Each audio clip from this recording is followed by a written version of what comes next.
Abstention record qui est attendue d'après certains sondages. Nous avons donné la parole aux Picards pour comprendre ce qu'ils pensent de l'Europe. Iront-ils voter? Nous avons posé la question donc à quelques-uns, donc à Albert et à Amiens. On regarde ensemble et on se retrouve tout de suite après. J'ai voté pour l'Europe, mais ce sera à faire, je ne sais pas si je le ferai encore. Il y a du pour et du contre. Je trouve que c'est bien pour certaines choses et pour d'autres choses c'est moins bien parce que, je vous dis, c'est pas bien, les règles n'ont pas été établies pour tout le monde équitablement. Il y a trop de pays qui composent actuellement l'Europe et donc c'est un gros problème là-dessus. On était bien avant à 7 ou 8 ou 10, mais là c'est trop grand, c'est trop grand. On promet beaucoup de choses et il n'y a jamais rien de fait. Que ce soit dans n'importe quel... Donc il vaut mieux s'abstenir. On vous voudrait une Europe qui ait du travail pour tout le monde, pas que ce soit toujours les industriels qui se mettent que l'argent dans les fouilles, qui pensent qu'à eux. Après s'occuper un peu du niveau social. Non, je la rejette pas. Non. Mais faut rester un peu français quand même, bien prendre les choses sur la France, voir pour l'emploi, arrêter que les usines vont partout, quoi. Il faut rester, essayer d'aider tout ce qui ne va pas bien. Je ne sens pas l'impact européen sur notre pays, à part les contraintes. C'est ce qu'on retient, surtout les contraintes par rapport au déficit des 3%. C'est ça qui... Voilà. Donc je vais quand même aller voter pour essayer de changer éventuellement de politique. Alors on voit que ce n'est pas gagné, Loïc Penn, pour le Front de gauche. Ben non, c'est pas gagné, mais les gens ont raison. C'est vrai que franchement, c'est pas facile aujourd'hui d'aller voter pour cette Europe. Sauf que c'est un piège terrible. Parce que, en effet, s'il y a une abstention, on va continuer comme ça. On va continuer exactement sur cette logique. Là, la logique, c'est de revenir à gauche, profondément sur une politique de gauche, ce qui n'est plus le cas pour le PS. On le voit bien, que ce soit en France ou en Europe, même si tout à coup, il se teinte de couleur très rouge. C'est vraiment... Voilà, une politique d'austérité de nouveau qui va frapper les Européens et les Français. S'ils ne votent pas, en effet, on va continuer de la même façon, avec toujours la même logique du PS, enfin du Parti socialiste européen et du Parti populaire, la droite européenne, qui finalement s'arrangent entre eux dans une belle coalition et qui se choisissent les postes et qui continuent cette Europe technocratique et des banquiers. Alors, il y a un monsieur là qui faisait une remarque sur l'argent que se met dans la poche des industriels. Si c'était au moins les industriels. C'est vraiment la finance et l'industrie aujourd'hui n'a pas les moyens de se développer, n'a pas les moyens d'investir.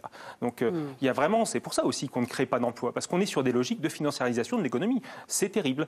Donc là, il y a vraiment besoin du vote, il y a besoin d'un message à gauche et donc le vote Front vraiment National à a gauche. aussi peur des abstentionnistes. On voit bien que là, vous redoutez aussi pour la première fois une très forte abstention. Bien sûr, parce que dans tout système démocratique, la parole appartient au peuple. Si le peuple ne veut pas s'exprimer quand on lui demande, je crois qu'on entendra encore très longtemps ce genre de discours. Ça changera la donne pour le Front National, ça, le fait que les gens ne se déplacent pas pour aller voter. Ils ne comprendront toujours pas ce qui arrivera s'ils ne prennent pas leur destin en main. Bien évidemment, l'Europe, c'est très important, parce que 80%, voire plus, des décisions qui sont prises, même au niveau national, sont concoctées au niveau européen, sous forme de directive ou autrement. C'est plus compliqué sous le plan technique. Mais on ne fait que décliner ce que l'Europe nous impose de faire. Donc s'abstenir, en fait, c'est pour voter pour l'Europe qui est en place depuis 50 ans, c'est-à-dire une Europe dont c'est un navire sur lequel il n'y a pas de capitaine, on ne sait pas où on va, même à la limite si certains matelots sont bons, à partir du moment où il n'y a pas de cap, moi j'invite le peuple français à reprendre en main sa destinée, et en démocratie, il n'y a qu'une solution, c'est le bulletin de vote. Alors Jean-Christophe Leuric, pour le Centre, cette année, ça pourrait être pire, l'abstention? Oui, on le voit, cette distance qui est en train de se créer entre les citoyens et l'Europe. On le voit tout simplement parce qu'il y a un échec de l'Europe sur l'emploi, en tout cas en France, ça c'est clair. Et la déception est à la hauteur des attentes, des espoirs qui ont été formés au moment de la monnaie unique, de la zone de libre-échange. Et on commence à comprendre pourquoi il y a toutes ces distorsions entre les pays.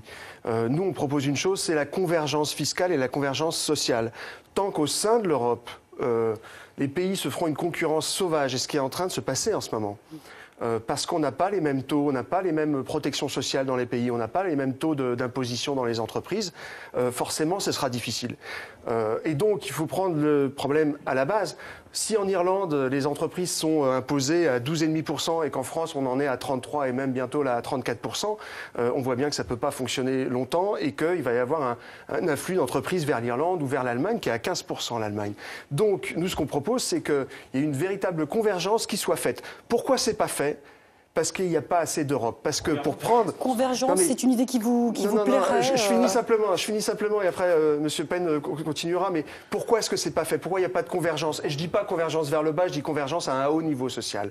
Voilà, pourquoi il n'y a pas de convergence? Parce que pour prendre la décision, il faut être d'accord à 28. Il faut l'unanimité. Et donc, ceux qui font du dumping ne se mettent pas d'accord. Vous avez bien entendu. Voilà. Est-ce que la convergence, telle que c'est exprimée par le centre, vous conviendrait? La convergence, oui, on a convergé à harmoniser nos législations fiscales et sociales. Sauf qu'en effet, ça m'épate d'entendre des trucs pareils quand vous avez soutenu les traités, concurrence libre et non faussée. En gros, on s'est interdit par traité de faire ça. On s'est interdit. Et là, on nous dit, il faut le faire. Non, il faut d'abord rompre avec les traités que le peuple français a refusés. Il ne faut pas l'oublier. On est légitime à rompre. Et ensuite, on pourra le faire. Là, en effet, moi j'entends des propositions de la droite avec des SMIC à 350 €, SMIC européen à 350 €. Ah non, SMIC européen, oui, on est d'accord, mais certainement pas à ce niveau. On est sur l'idée de converger vers le SMIC européen le plus élevé. Il est à 1 300 €. Ça fera du bien en France d'ailleurs, parce que les fins de mois sont un petit peu difficiles. On va clore avant de parler de vos programmes dans le détail, sur la participation, avec ces chiffres, donc sur la participation. Aux dernières élections, donc en 2009, département par département, on voit donc la faible mobilisation des électeurs pour la Picardie. Seuls 40% s'étaient déplacés dans notre région. Alors parlons maintenant de votre programme. Vous n'avez pas donc les mêmes approches de l'Europe, on l'a compris, c'est ce que nous allons voir. Mais donc il y a un point commun, c'est cette Europe différente que vous voulez. Loïc Pen, vos propositions, donc justement vous parlez du SMIC européen, 60% du salaire moyen de tous les pays, ça c'est faisable, c'est réalisable selon vous? Si vous voulez, nous, notre logique, c'est de dire on doit converger vers le SMIC européen le plus élevé. On ne va pas le faire en 2 secondes, parce qu'en effet, ça ne se fait pas en 2 secondes. Et donc, commençons par un pourcentage du salaire moyen de chaque pays qui permettra en effet de mettre à niveau les revenus en Europe et puis d'éviter le dumping social qui va être délocalisé pour aller exploiter. Je rappelle, moi, le point de vue polonais, ce n'est pas mon ennemi.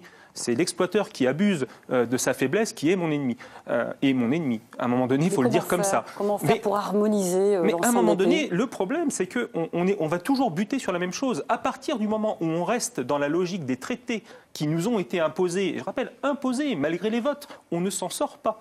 Nous devrons désobéir aux traités. Et à un moment donné, la France doit s'exprimer clairement. La France, c'est pas la Grèce. C'est la 2e économie du continent, c'est la 5e économie mondiale. Quand on dit non, c'est non. Et tout à l'heure, il y avait une remarque sur le fait que les Allemands s'inquiétaient si la France ne suit pas. Ils ont raison de s'inquiéter. Et je pense que oui, on doit à un moment donné taper du poing sur la table. Nous avons une souveraineté à défendre, la souveraineté du peuple français, qui a été bafouée lors du traité. Nous devons dénoncer ce traité et en effet construire autre chose, rompre et refonder, je l'ai dit tout à l'heure. C'est vraiment la logique. Vous rejoignez peut-être là-dessus avec le Front National. Vous aussi, le Front National, vous remettez en cause ce traité, Franck Briffaut? Oui, bien évidemment, mais là on retombe dans l'utopie. Et c'est pour ça qu'on n'avance pas depuis 55 ans. On pose encore une fois de plus le problème à l'envers. Harmoniser, mais pour faire quoi? Quelle Europe? On harmonisera peut-être, Front National, vous voulez remettre en cause les traités. Oui, mais vous aussi, vous voulez remettre en cause ce traité. Oui, évidemment, parce que les traités, on ne sait pas tout, on ne sait toujours pas à quel service de quoi ils sont. Il est évident qu'à 28, harmoniser, qu'est-ce qu'on va pouvoir harmoniser à 28? Il faut arrêter de vendre du rêve. Ce n'est pas possible. On ne peut harmoniser que ce soit les salaires, que ce soit les protections sociales, que ce soit qu'à partir du moment où on a une homogénéité avec un certain nombre de pays. Donc c'est le retour à chacun chez Entre soi. la Grèce, la France, l'Espagne, l'Allemagne, l'Autriche, pour l'instant, je ne vois pas du tout comment on peut harmoniser ce dont on parle. Attendez, je vais finir, je vous ai laissé parler. On peut harmoniser. Essayons de voir comment, avec qui on peut raisonnablement parler d'harmonisation dans un premier temps, et ensuite, on verra. Mais pour l'instant, c'est un leurre. Et c'est tout le problème de la vision de l'Europe que l'on a qui n'est pas posée. Ne commençons pas par la fin. Commençons à dire qu'est-ce que l'on attend de l'Europe. Qu'est-ce qu'on veut faire avec l'Europe? L'Europe n'est pas une fin en soi. Vous voulez quoi? Chacun chez soi, c'est ça? Donc les Allemands en Allemagne, la France aux Français, les Italiens chez les Italiens. Il y a des choses qu'on ne peut plus faire seul. Mais bien sûr, l'échelon national reste pertinent sur beaucoup de problématiques, tout simplement parce que les normes économiques, sociales sont largement tributaires également aux habitudes culturelle, à l'histoire. Aujourd'hui, on parle d'une Europe complètement désincarnée. Ce serait que de l'économie. C'est homo economicus. L'être humain n'est pas qu'une machine, n'est pas qu'un robot. Il a une histoire, il a une identité. Et la nation, jusqu'à nouvel ordre, est pour l'échelon qui préserve le mieux ses fondamentaux. Ensuite, on fait état de ce qu'on ne peut plus faire seul. Et il y a réellement des problématiques que l'on ne peut plus faire seul. Merci. Et là, on voit ce que l'on peut transférer. Merci, Raisonnons comme Franck ça, Briffaut. Alors, on sera sur le bon chemin. Comment doit être la nation, pour reprendre les termes de Franck Briffaut? Donc pour vous, Jean-Christophe Lorigui, pour le Centre. Alors moi, ces discours-là sur la nation, alors évidemment, on est tous attachés à notre nation, à la France. La nation au sein de l'Europe, bien sûr. Au sein de l'Europe. Simplement, je voudrais dire, on est dans le département de la Somme. On sait ce que c'est le poids de l'histoire. On sait ce qu'est le tribut payé à la guerre. Dominique Riquet, notre tête de liste, était hier après-midi avec le député Stéphane Demilly pour visiter le musée Somme 1916. On sait de quoi on parle quand on pense à la guerre, et on oublie un peu vite, je trouve, dans ce pays, l'acquis de l'Europe et l'acquis surtout au niveau de la paix. Et je veux lancer, moi, un appel important en direction de la jeunesse. Dans ce bain d'euroscepticisme qui est en train de monter, je veux adresser un message à la jeunesse et lui dire qu'elle doit reprendre confiance en elle et se dire que c'est pour ça que nous, on encourage les programmes de mobilité, les programmes Erasmus, que d'aller dans les pays européens, chez nos amis européens. C'est une source d'enrichissement extrêmement fort, que c'est probablement le meilleur rempart contre le chômage que d'être capable de maîtriser plusieurs langues, comme l'anglais. Ça permet d'aller trouver de l'emploi s'il le faut ailleurs, et en tout cas d'être parfaitement à l'aise avec le monde tel qu'il est aujourd'hui, qui est un monde multipolaire, qui est un monde ouvert, qui est un monde où les cultures et l'information circulent énormément. Et je pense que quand on est, comme moi, attaché amoureusement à l'Europe, on a aussi ça en tête. Voilà. Je voudrais quand même dire que c'est pas l'Europe qui a fait la paix, c'est la paix qui a fait l'Europe. C'est l'inverse. Voilà, donc ce sera le mot de la fin. Voilà pour les grandes lignes de vos programmes. Merci à vous trois d'avoir accepté cette invitation. Encore une semaine de campagne. Je rappelle aux personnes qui nous regardent que nous sommes appelés à voter donc aux urnes le 25 mai, la semaine prochaine, pour élire 10 députés européens de la circonscription Nord-Ouest. La semaine prochaine, justement, dans La Voix est libre, Florent Loiseau se penchera sur la presse hebdomadaire régionale. La Picardie est une des régions qui compte le plus de titres, et 2 nouveaux journaux viennent de sortir à contre-courant de la morosité de la presse quotidienne actuellement. Donc les invités, Jean-Pierre de Caraoul, président de Sogemedia, Vincent Gérard, fondateur de Oise Hebdo, et enfin donc Dominique Delannoy, rédacteur en chef du journal d'Abbeville. Merci.